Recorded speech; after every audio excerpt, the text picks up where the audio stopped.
Kalau badan tiba-tiba bergetar bila dengar ayat Al-Quran, itu tanda jin ke? Atau reaksi biasa? Bismillah, Assalamualaikum. Ana Hanafi, pengamal perubatan Islam.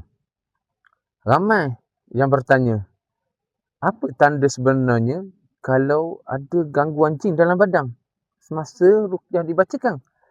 Pertama, kita kena faham, ruqyah ni bukan untuk cari jin, terutamanya yang dibaca oleh perawat, tetapi untuk menguji dan merawat dengan ayat Al-Quran.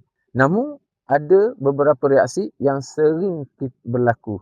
Antaranya, badan tiba-tiba bergetar, tangan atau kaki mula bergerak sendiri, dada jadi sesak atau rasa panas dalam badan. Ada juga yang tiba-tiba rasa marah, menangis tanpa sebab atau rasa nak lari bila ayat dibacakan tu.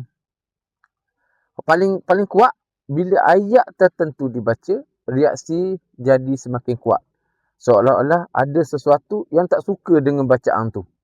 Dalam rawatan Islam, ini antara tanda kemungkinan ada gangguan pada jasad tersebut. Tapi ingat, bukan semua reaksi tu jin. Kadang-kadang, ia datang dari emosi, tekanan atau letih untuk tubuh itu sendiri.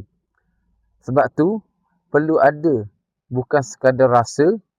Jangan terus buat kesimpulan, tapi nilai dengan tenang dan bimbingan yang betul.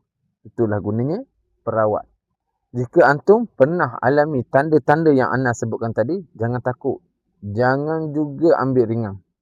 Ikhtiar dengan ilmu, sembuh dengan izin Allah. Assalamualaikum.